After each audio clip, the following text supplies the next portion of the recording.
नमस्कार, मेरा नाम है आकांक्षा मिश्रा। संस्कृति आईएएस के प्लेसेस इन न्यूज़ के एपिसोड 38 में आपका स्वागत है। जैसा कि आप सभी जानते हैं कि हम इस सीरीज में क्या करते हैं, तो चर्चा में रहने वाले स्थानों की मानचित्र के माध्यम से विस्तार से बात करते हैं।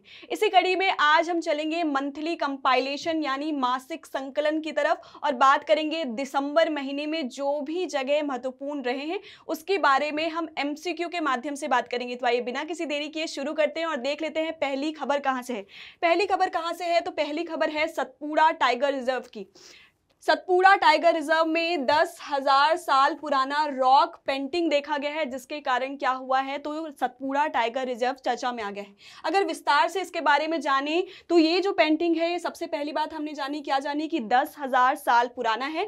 साथ में अगर हम बात करें तो यहाँ पे लगभग 100 से अधिक स्थानों पर ये रॉक पेंटिंग देखने को मिली है। अब जान लेते हैं थोड़ी सी बातें सतपुड़ा टाइगर रिजर्व के बारे में। ये कहाँ पर है, तो मध्य प्रदेश के किन जिलों में फैला हुआ है, तो नर्मदापुरम में, बैतूल में और छिंदवाड़ा में आपको इसका विस्तार देखने को मिलेगा। और इसका विस्तार आपको कहां देखने को मिलेगा, तो सतपुड़ा रेंज में आपको देखने को मिलेगा। साथ में आपको इसकी उपस्थिति देखने को मिलेगी दक्कन जो बायो जियोग्राफिकल क्षेत्र है, दक्कन ट्रैप का जो क्षेत्र है, वहां पे आपको इसका लोकेशन देखने को मिलेगा। कहां मिलेगा, ये जो जगह है आपको दक्कन ट्रैप का लोकेशन दिखाई दे रहा है और ये सतपुड़ा रेंज के पास आपको क्या देखने को मिलेगा, तो सतपुड़ा टाइगर रिजर्व का लोकेशन देखने को मिलता है।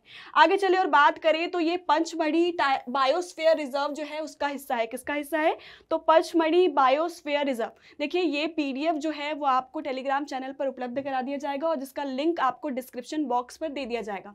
बहुत ही कंटेंट एंड रिच है, तो आप क्या कर सकते हैं, तो उसे रिवाइज करने के लिए इस पीडीएफ का इस्तेमाल कर सकते हैं। तो हम कहाँ चल रहे थे, हम कह रहे थे, बात कर रहे थे सतपुड़ा टाइगर रिजर्व की। ये किसका हिस्सा है, तो पचमढ़ी बायोस्फीयर रिजर्व का हिस्सा है। इसमें और कौन कौन से शामिल है, तो देखिए आपको पचमढ़ी वन्य जीव अभ्यारण्य देखने को मिलेंगे। अगर लोकेशन की बात करें तो देखिए यहाँ पे आपको दिखाई देगा पचमढ़ी वाइल्ड लाइफ सेंचुरी आपको देखने को मिलेगा। साथ में आपको देखने को मिलेगा बोरी वन्य जीव अभ्यारण्य देखने को मिलेगा, इसका लोकेशन आपको यहाँ पे देखने को मिलेगा। और साथ में आपको सतपुड़ा राष्ट्रीय उद्यान का क्षेत्र दिखाई देगा, नेशनल पार्क का क्षेत्र दिखाई देगा। वो आपको कहाँ दिखाई देगा, तो आपको इसी क्षेत्र में सतपुड़ा टाइगर रिजर्व के पास ही आपको सतपुड़ा नेशनल पार्क का लोकेशन दिखाई देगा। ये किसके अंतर्गत आते हैं, तो ये आते हैं पंचमढ़ी बायोस्फीयर रिजर्व के अंतर्गत आते हैं। आगे चलते हैं और बात कर लेते हैं किसकी, सतपुड़ा टाइगर रिजर्व के लोकेशन की अगर बात करें तो ये आपको दिखाई देता है नर्मदा नदी के दक्षिण में आपको इसका क्षेत्र दिखाई देगा। नर्मदा नदी कहाँ से बहती है, तो नर्मदा नदी का उद्गम जो होता है वो अमरकंटक से होता है और कहाँ जाकर गिरती है, तो खंबात की खाड़ी में जाकर गिरती है। इसके बारे में हमने विस्तार से बात की है, चाहे तो आप प्लेलिस्ट में जाकर वो एपिसोड देख सकते हैं। किसकी बात की जा रही है, नर्मदा नदी की बात की जा रही है। सतपुड़ा रेंज का विस्तार आपको कहाँ देखने को मिलेगा, तो नर्मदा नदी के दक्षिण में दिखाई देगा। साथ में जो देनवा नदी है वो यहाँ से होकर बहती है, देनवा नदी का लोकेशन आपको यहाँ से दिखाई देगा। सतपुड़ा जो आपका टाइगर रिजर्व है वहां से कौन सी नदी होकर गुजरती है, तो देनवा नदी होकर गुजरती है। यही सब प्री के जो क्वेश्चन पूछे जाएंगे उसमें सेट कर दिए जाते हैं और हम क्या हो जाते हैं, कंफ्यूज हो जाते हैं कि शायद यहाँ से नर्मदा नदी गुजर रही होगी, लेकिन यहाँ से नर्मदा नदी नहीं गुजरती है। यहाँ से गुजरती है कौन सी नदी, तो देनवा नदी का विस्तार आपको देखने को मिलेगा। वर्ष 1981 में ये क्या बना, तो नेशनल पार्क बना और वर्ष 2000 में इसे टाइगर रिजर्व घोषित कर दिया गया। आगे चलते और बात कर लेते हैं यहाँ पे कौन कौन से वनस्पति और कौन कौन सी जैव विविधता मौजूद है वो देख लेते हैं। वनस्पति की बात करें तो आपको साल, सागौन, जामुन, बहेड़ा, पलाश, महुआ, तेंदू, अर्जुन, सेमल, सलाई, कुसुम आदि के वृक्ष प्रजातियां आपको देखने को मिलेंगे।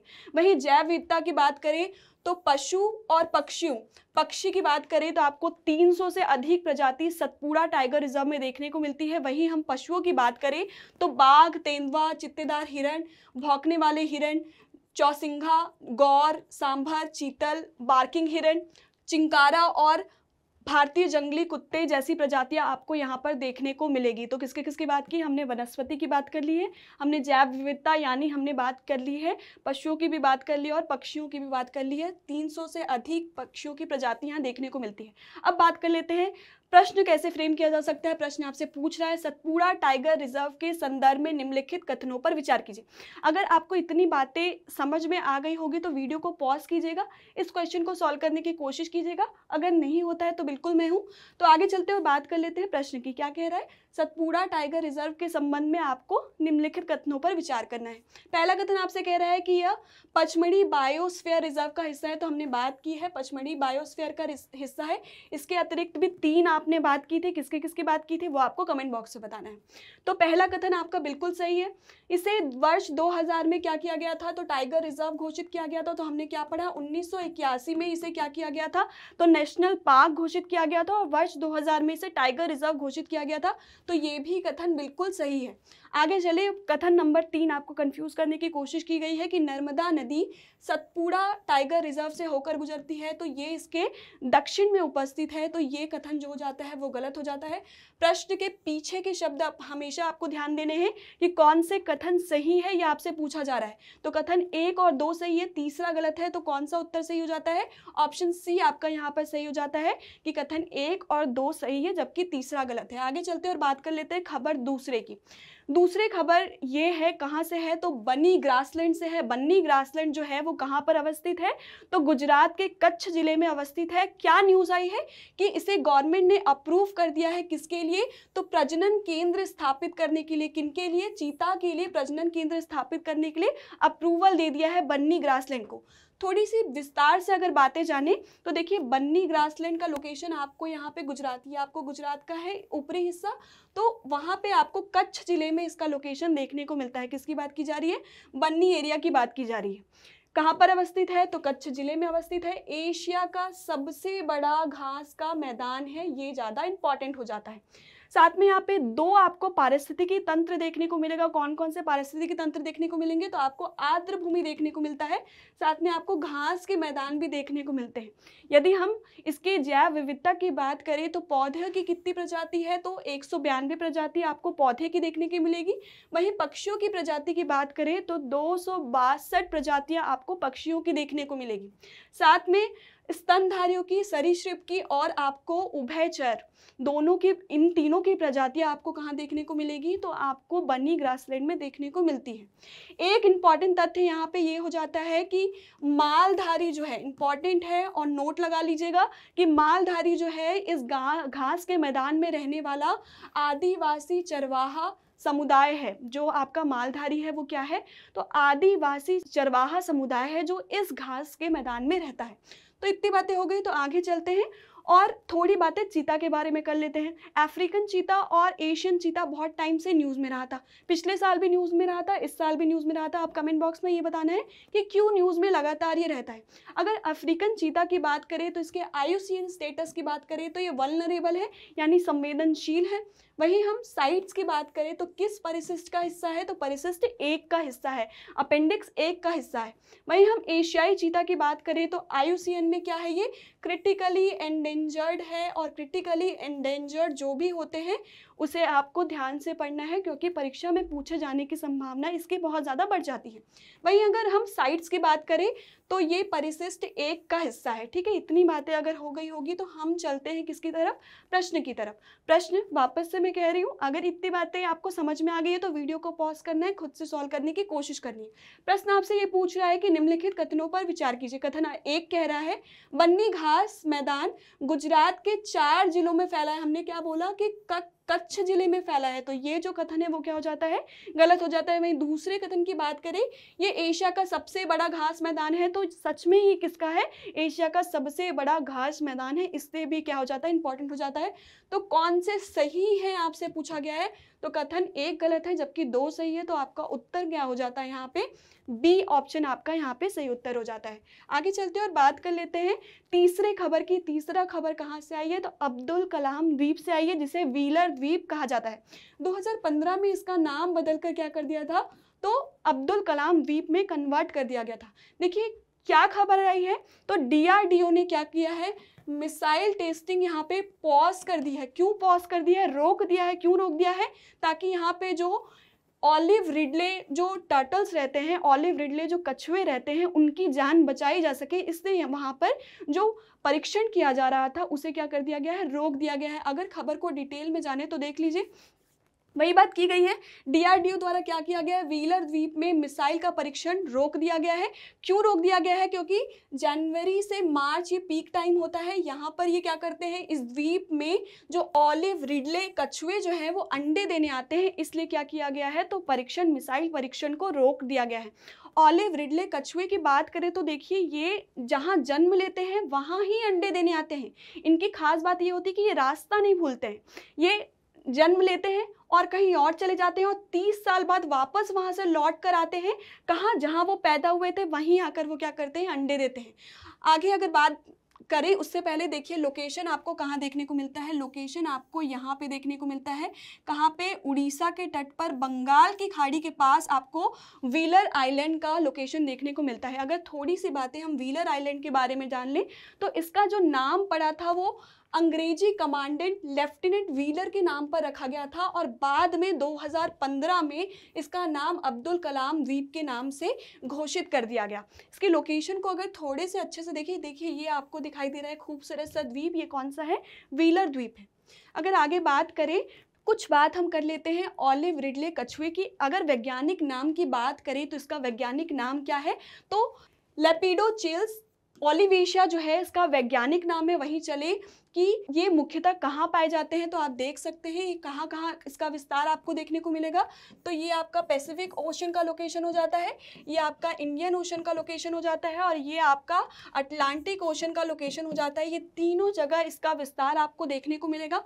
और यहाँ पे जो आपको रेड डॉट दिखाई दे रहे हैं, यहाँ पे क्या करते हैं, मुख्यतः ये प्रजनन के लिए आते हैं। तो कहाँ पे इसका विस्तार देखने को मिलता है आपको प्रशांत महासागर में भी, हिंद महासागर में भी और अटलांटिक महासागर में भी इसका विस्तार आपको देखने को मिलता है।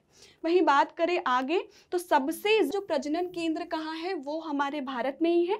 और भारत के किस क्षेत्र में है, तो उड़ीसा के गहिरमाथा समुद्री अभयारण्य में आपको सबसे बड़ा प्रजनन केंद्र, आपको प्रजनन स्थल आपको दिखाई देगा यहाँ पर। अगर हम बात करें IUCN रेड लिस्ट की, उससे पहले आप गहिरमाथा समुद्री अभयारण्य जो है वो देख लीजिए। ये आपको कहाँ पड़ेगा, तो आपको पड़ेगा उड़ीसा के पूर्वी तट पर पड़ेगा और साथ में बे ऑफ बंगाल के पास आपको इसका लोकेशन देखने को मिलता है।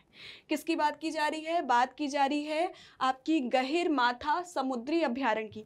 अगर हम बात करते हैं ऑलिव रिडले कछुए की, तो IUCN अगर रेड लिस्ट की बात करें तो ये वल्नरेबल है यानी सुभेद्य है। अगर हम साइट्स की बात करें तो ये परिशिष्ट 1 का हिस्सा है। वहीं हम वन्य जीव संरक्षण अधिनियम 1972 की बात करें तो ये अनुसूची 1 का हिस्सा पड़ता है। तो इतनी बातें अगर समझ में आ गई होगी तो हम चलते हैं प्रश्न की तरफ। प्रश्न क्या कह रहा है, निम्नलिखित कथनों पर विचार कीजिए। कथन 1 कह रहा है उड़ीसा का गहिरमाथा समुद्री अभयारण्य विश्व में ऑलिव रिडले कछुओं का सबसे बड़ा प्रजनन स्थल है, ये आपको कथन 1 कह रहा है। तो कथन 1 बिल्कुल सही है। वहीं हम कथन 2 की बात करें कि ऑलिव रिडले कछुआ वन्य जीव संरक्षण अधिनियम 1972 के अनुसूची 1 का हिस्सा है, ये भी हमने देखा है।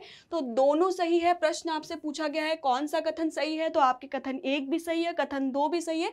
तो कौन सा उत्तर सही हो जाता है, ऑप्शन सी आपका यहाँ पर बिल्कुल सही उत्तर हो जाता है। अगली खबर की तरफ चलते हैं। अगली खबर कहाँ से है, लाल सागर से, लगातार चर्चे में रहा है। हमास और इजराइल के युद्ध के बाद से ये पूरा लोकेशन जो है वो लगातार चर्चे में बना है। खबर क्या है, एक कार्गो शिप जो किस रास्ते पे था, भारत के रास्ते में था।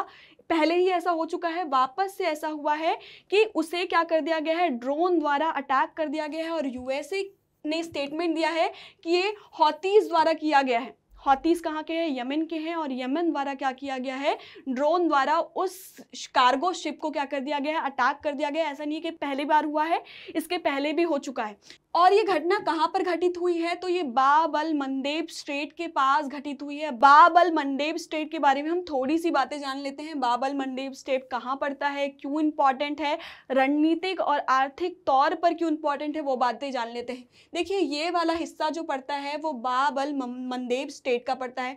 स्टेट का मतलब क्या हुआ, जलसंधि का मतलब क्या हुआ, एक सकरा जल निकाय जो 2 जल निकायों को आपस में जोड़ता है, जबकि 2 भूभाग को अलग करने का काम करते हैं। हम बात किसकी कर रहे हैं, बाब बाब अल मंदेब स्टेट की बात करें, सबसे पहले इसकी ही बात कर लेते हैं। ये क्या करता है, तो ये गल्फ ऑफ एडन को हमने कहा, क्या कहा, दो बड़े जल निकायों को जोड़ने का काम करता है। तो किन दो बड़े जल निकायों को जोड़ने का काम कर रहा है, तो यहाँ पे आपको गल्फ ऑफ एडन का लोकेशन दिखाई देगा और यहाँ पे आपको रेड सी का लोकेशन दिखाई देगा। तो इन दोनों को जोड़ने का काम करता है। यहाँ आगे चलेंगे तो आपको इंडियन ओशन का लोकेशन दिखाई देगा और यहाँ से आप स्वेज नहर को पार करते हुए आगे चलेंगे तो आपको मेडिटेरेनियन सी का लोकेशन दिखाई देगा।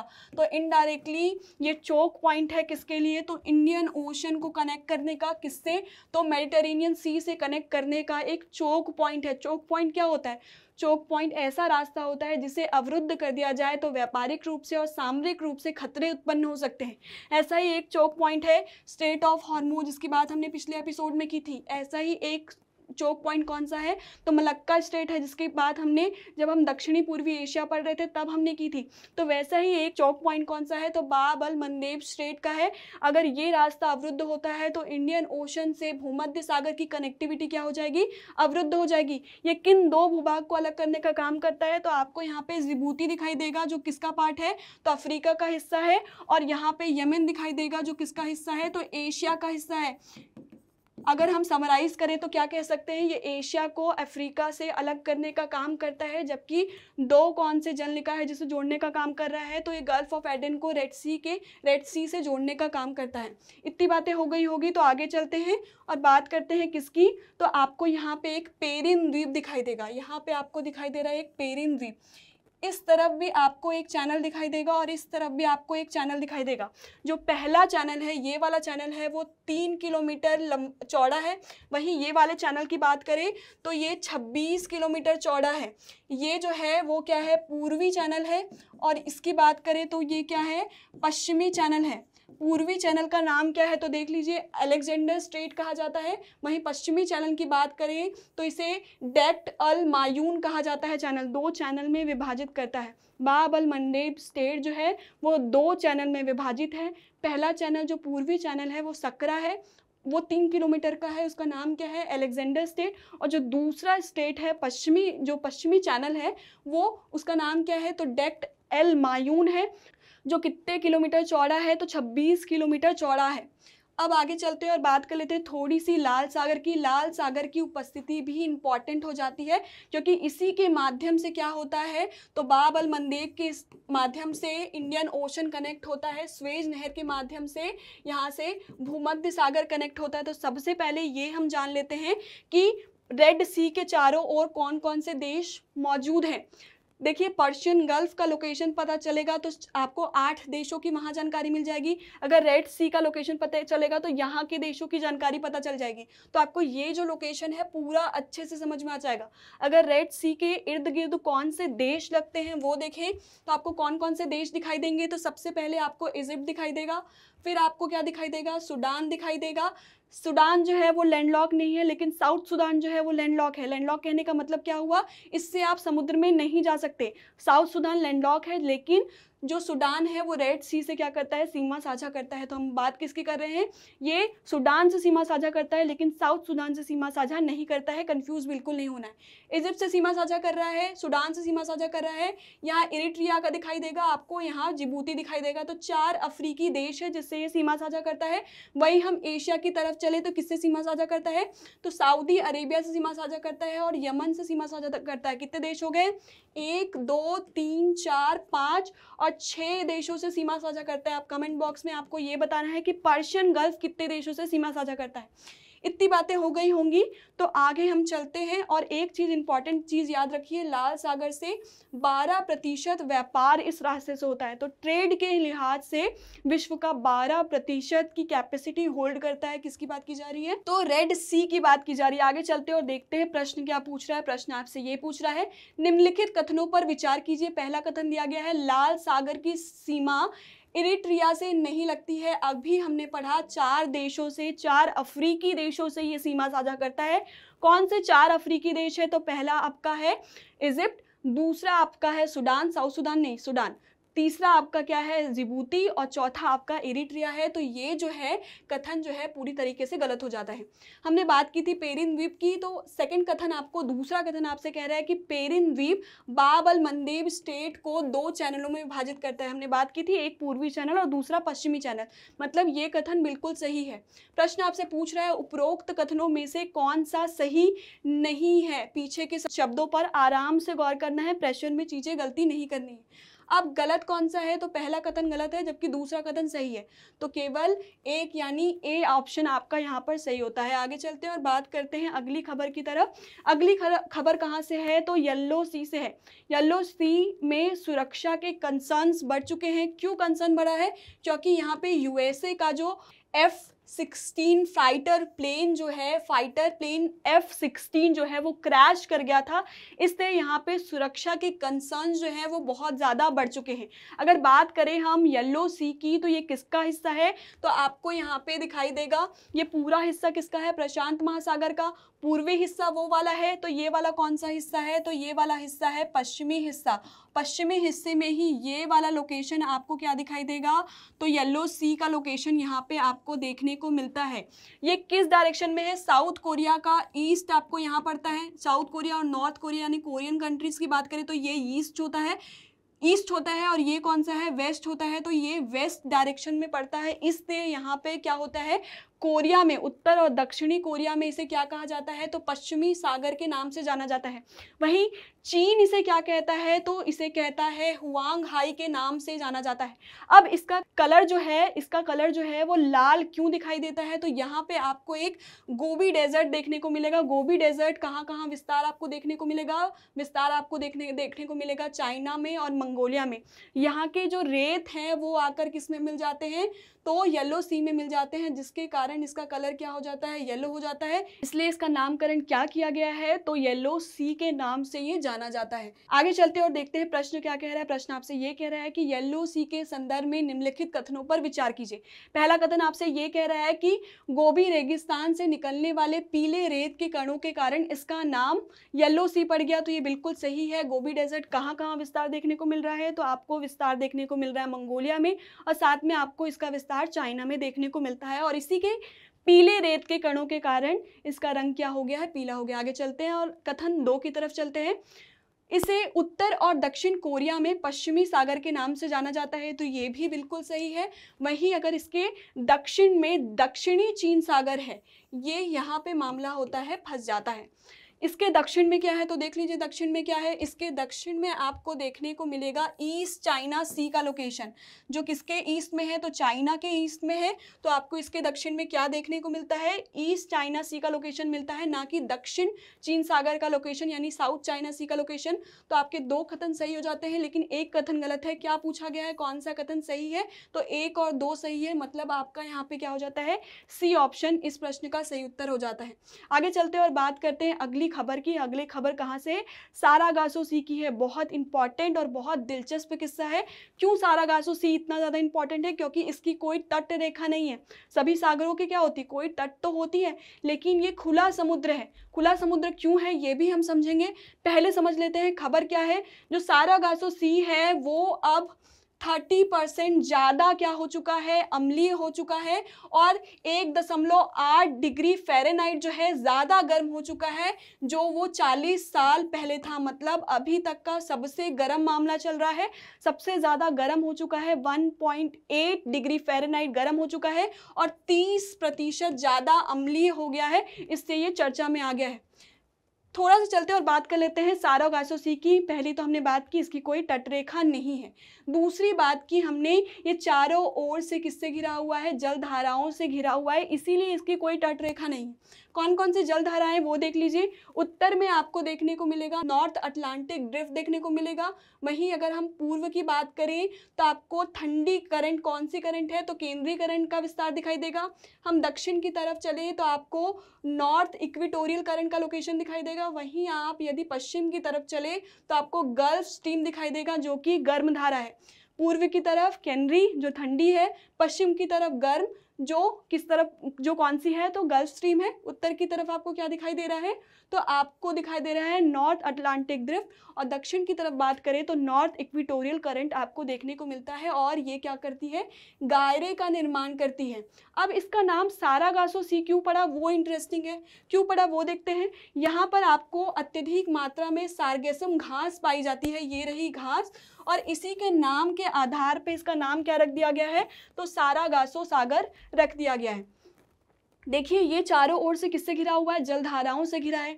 अब बाहर का जो सागरों का जल है वो इससे नहीं मिल पाता है, इसीलिए ये क्या होती है, अपेक्षाकृत गर्म होती है, ये ठंडी नहीं हो पाती है। ये किसकी बात कर रहे थे हम, सारागासो सी के बारे में बात करते हैं। अब देख लेते हैं प्रश्न क्या कह रहा है। सारागासो सी के संदर्भ में निम्नलिखित कथनों पर विचार कीजिए। कथन एक क्या कह रहा है, इसकी कोई तटरेखा नहीं है, तो ये तो बिल्कुल सही कथन है। दूसरे कथन की तरफ चले तो इसका निर्माण उत्तरी प्रशांत महासागर में चारों ओर प्रवाहित होने वाली जलधाराओं के कारण होता है। ये तो उत्तरी प्रशांत महासागर में है क्या, नहीं, ये उत्तरी अटलांटिक महासागर में बनता है, तो ये कथन आपका क्या हो जाता है, गलत हो जाता है। और इसके पूर्व में कैनरी धारा प्रवाहित होती है, तो हमने क्या पढ़ा था, पूर्व में आपकी कैनरी ठंडी जलधारा थी, पश्चिम में आपकी क्या थी, तो गर्म जलधारा थी, कौन सी थी, तो गल्फ स्ट्रीम थी। तो ये कथन भी बिल्कुल सही है, तो 1 और 3 सही है। क्या पूछा गया है, कौन सा सही है, तो ऑप्शन आपका यहाँ पर क्या सही हो जाता है, ऑप्शन नंबर डी सही हो जाता है। आगे चलते हैं और अगली खबर की बात करते हैं। अगली खबर क्या है, जिब्राल्टर स्ट्रेट्स की है। स्टेट क्या होता है हम पहले भी डिस्कस कर चुके हैं, एक सकरा जल निकाय होता है जो 2 वाटर बॉडी को कनेक्ट करता है और 2 लैंड मासेस को अलग करने का काम करता है। अब खबर क्या है ये देख लीजिए। खबर ये है कि ईरान ने दी है धमकी कि अगर इजराइल ने किस पर, गाजा पट्टी पर आक्रमण करना बंद नहीं किया तो हम जिब्राल्टर स्टेट को क्या कर देंगे, स्टॉप कर देंगे, ब्लॉक कर देंगे। ये धमकी कौन दे रहा है, ईरान दे रहा है, इसलिए जिब्राल्टर स्टेट क्या आ गया है, चर्चा में आ गया है। कुछ बातें जिब्राल्टर स्टेट के बारे में आप नहीं जानते होंगे, वो देख लेते हैं।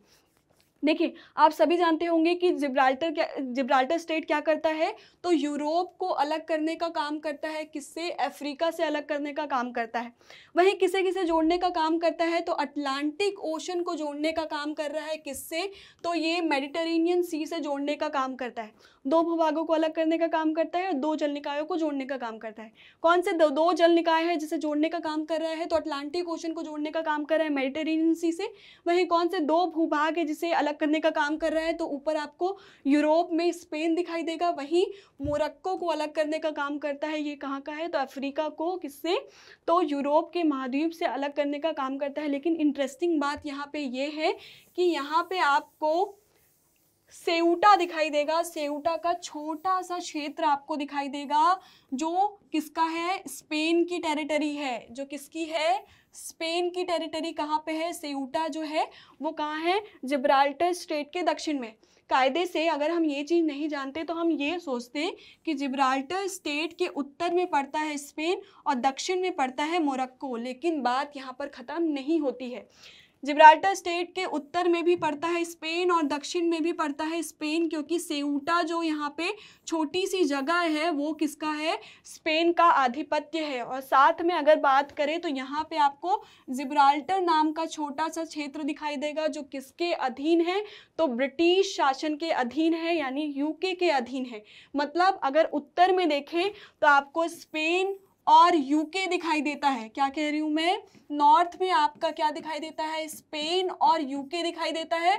वहीं दक्षिण की बात करें तो आपको मोरक्को तो दिखाई देगा जो अफ्रीका का है, साथ में आपको स्पेन भी दिखाई देगा। स्पेन में सेउटा जो आपका क्या है, क्षेत्र है, वो किसका है, स्पेन का है। तो इतनी बातें बिल्कुल नहीं भूलनी है। एक हमने पढ़ा बाबल मंडेब स्टेट कर पढ़ा। बाबल मंडेब स्टेट क्या कर रहा था, तो अफ्रीका को अलग करने का काम कर रहा था एशिया से। वहीं हम जिब्राल्टर स्टेट की बात कर रहे हैं तो ये क्या कर रहा है, तो यूरोप को अलग कर रहा है अफ्रीका से। तो दोनों बातें आपको रखनी है ध्यान। देखिए एक इन्फॉर्मेशन और है जो बर्ड लाइफ इंटरनेशनल है, वो क्या कह रही है कि इस जो जिब्राल्टर स्टेट है ये महत्वपूर्ण पक्षी क्षेत्र के रूप में इसे घोषित करती है। क्यों घोषित करती है, क्योंकि कई प्रवासी पक्षी जो है हर साल भूमध्य सागरीय क्षेत्र से अटलांटिक की ओर प्रवास करने के लिए किसका इस्तेमाल करते हैं, तो जिब्राल्टर स्ट्रेट का इस्तेमाल करते हैं। कहाँ से? भूमध्य सागर से किस तरफ जा रहे हैं वो? अटलांटिक क्षेत्र की तरफ जा रहे हैं और उस दौरान वो किसका इस्तेमाल कर रहे हैं? तो जिब्राल्टर स्ट्रेट का इस्तेमाल कर रहे हैं। आगे चलते हुए देख लेते हैं प्रश्न क्या कह रहा है। प्रश्न ये कह रहा है कि जिब्राल्टर जल डमरू मध्य के संदर्भ में निम्नलिखित कथनों पर विचार कीजिए। पहला कथन आपसे ये पूछ रहा है कि अटलांटिक महासागर को भूमध्य सागर से जोड़ने का काम करता है, तो ये तो बिल्कुल सही हो जाता है। दक्षिण में इसकी सीमा मोरक्को और स्पेन से लगती है, यही बातें हमने की है कि एक क्षेत्र सेउटा जो है वो किसका? स्पेन का है, तो दक्षिण में आपको मोरक्को भी दिखाई देगा और स्पेन भी दिखाई देगा, तो ये भी कथन सही है। वहीं अगर तीसरे कथन की बात करें तो बर्ड लाइफ इंटरनेशनल ने जिब्राल्टर जल डमरू मध्य को महत्वपूर्ण पक्षी क्षेत्र के रूप में मान्यता दी है, तो ये भी कथन सही है। प्रश्न आपसे क्या पूछ रहा है? कौन सा कथन सही है ये आपसे पूछ रहा है। तो 1, 2, 3 तीनों कथन सही है, तो ऑप्शन नंबर आपका क्या सही हो जाता है? ऑप्शन नंबर डी आपका यहाँ पर सही हो जाता है। आगे चलते हैं और देख लेते हैं अगली खबर कौन सी है। अगली खबर कहाँ से है? तो अगली खबर जो है वो वाल्मीकि टाइगर रिजर्व से है। वाल्मीकि टाइगर रिजर्व कहाँ पड़ता है? तो वो बिहार में पड़ता है। और खबर क्या है कि जब से यहाँ पर जो मानवीय गतिविधि है वो कम हो गई है, तब से यहाँ पर क्या हो गए? बाघों की संख्या बढ़ गई है। कौन कौन सी मानवीय गतिविधियां कम हो गई है? तो यहाँ पर लगभग माइनिंग को बैन कर दिया गया है, जो हेल्प कर रहा है किसके लिए? तो टाइगर्स के नंबर को इम्प्रूव करने के लिए हेल्प कर रहा है। थोड़ी सी बातें और जान लेते हैं। कौन सी बातें जान लेते हैं कि वर्ष 2023 में यहाँ बाघों की संख्या कितनी है? तो 54 है। वहीं हम वर्ष 2018 की बात करें तो यहाँ बाघों की संख्या कितनी थी? 31 थी और बढ़कर कितनी हो गई है? 54 हो गई है। कारण क्या है? क्योंकि यहाँ मानवीय गतिविधियों को कम कर दिया गया है। 2014 में कितनी थी? 28 थी। ठीक है, इतनी बातें हो गई होगी। तो देखिए ये जो लोकेशन पड़ेगा, ये जो आपको बिहार का मैप दिखाई दे रहा है, आपको उत्तरी पश्चिमी इलाके में क्या दिखाई देगा? तो वाल्मीकि टाइगर रिजर्व का लोकेशन दिखाई देगा और ये बिहार का इकलौता टाइगर रिजर्व है। मैं क्या कह रही हूँ? बिहार में एकमात्र टाइगर रिजर्व है। जो कौन सा टाइगर रिजर्व है? तो वाल्मीकि टाइगर रिजर्व है, जो कहाँ पड़ रहा है? तो बिहार के उत्तरी पश्चिमी इलाके में आपको इसका लोकेशन देखने को मिलता है। आगे चलते हुए थोड़ी बातें जान लेते हैं। ये कहाँ पड़ता है? तो पश्चिमी चंपारण जिले में इसका लोकेशन आपको देखने को मिलेगा। नेपाल के चितवन राष्ट्रीय उद्यान से सीमा साझा करता है। चितवन राष्ट्रीय उद्यान आपको यहाँ पे दिखाई देगा। ये किस इलाके में है? तो नेपाल के इलाके में है। और ये जो आपको दिखाई देगा वो किसका इलाका है? तो वाल्मीकि टाइगर रिजर्व का है। तो इससे सीमा साझा करता हुआ नजर आएगा। और मैंने बात की जैसी कि एकमात्र टाइगर रिजर्व है। इस टाइप के प्रश्न हमेशा फ्रेम किए जाते हैं कि कौन कौन सी नदियां यहाँ से होकर गुजरती है। तो देख लीजिए, गंडक नदी यहाँ से होकर गुजरती है, मसान नदी गुजरती है और पंडई नदी यहाँ से होकर गुजरती है। 3 नदियाँ यहाँ से होकर गुजरती है। किसी किसी बात की गई है। गंडक नदी, मसान नदी और पंडई नदी यहाँ से होकर गुजरती है। चितवन जो राष्ट्रीय उद्यान है कहाँ है? नेपाल में है, उससे ये सीमा साझा करता है। और बिहार का जो है ये एकमात्र टाइगर रिजर्व है। इतनी बातें याद रखनी है। और कहाँ पड़ता है? तो पश्चिमी चंपारण जिले में पड़ता है। अगर बिहार का हम उत्तरी पश्चिमी इलाका देखें तो आपको क्या दिखाई देगा? तो वाल्मीकि टाइगर रिजर्व का आपको लोकेशन दिखाई देगा। कुछ डेटाज जान लेते हैं कि ये कब संरक्षित वन बना, कब इसे क्या नेशनल पार्क घोषित किया गया। तो आप देख लीजिए, 1953 में ये संरक्षित वन बना। 1968 की बात करें तो इसे वन्य जीव अभ्यारण्य घोषित किया गया। 1990 में इसे राष्ट्रीय उद्यान घोषित किया गया। 1994 में ये टाइगर रिजर्व बना। कब बना? तो 1994 में इसे टाइगर रिजर्व घोषित कर दिया गया। साथ में भारतीय पक्षी संरक्षण नेटवर्क जो है वो इसे महत्वपूर्ण पक्षी क्षेत्र के रूप में क्या करता है? नामित करता है। यदि हम देखें कि यहाँ पे कौन कौन सी बायोडाइवर्सिटी मौजूद है, तो स्तनधारियों की 58 प्रजाति आपको देखने को मिलेगी, 58 प्रजाति देखने को मिलेगी। वहीं पक्षियों की बात करें तो 250 प्रजातियां आपको देखने को मिलेगी। वहीं तितलियों की बात करें तो 100 प्रजातियां आपको यहाँ पर देखने को मिलती है। किसकी बात की जा रही है? वाल्मीकि टाइगर रिजर्व की बात की जा रही है। अब देख लेते हैं प्रश्न क्या कह रहा है। प्रश्न आपसे ये कह रहा है कि वाल्मीकि टाइगर रिजर्व के संदर्भ में निम्नलिखित कथनों पर विचार कीजिए। इसका विस्तार बिहार के 3 जिलों में मिलता है। तो नहीं, कहाँ मिलता है? पश्चिमी चंपारण जिले में इसका विस्तार मिलता है। तो पहला कथन आपका बिल्कुल गलत है। बिहार का एकमात्र टाइगर रिजर्व है, यही बात की है। बिहार का एकमात्र टाइगर रिजर्व है, तो बिल्कुल सही है। वर्ष 1974 में इसे टाइगर रिजर्व घोषित किया गया था। तो नहीं, 1994 में इसे क्या किया गया था? तो टाइगर रिजर्व घोषित किया गया था। तो केवल दूसरा कथन सत्य है और पूछा जा रहा है आपसे कौन सा कथन सही है। तो ऑप्शन नंबर आपका क्या सही हो जाता है? ऑप्शन बी आपका यहाँ पर सही उत्तर हो जाता है। आगे चलते हैं और बात कर लेते हैं नागार्जुन सागर की। वापस चर्चा में है, क्यों है?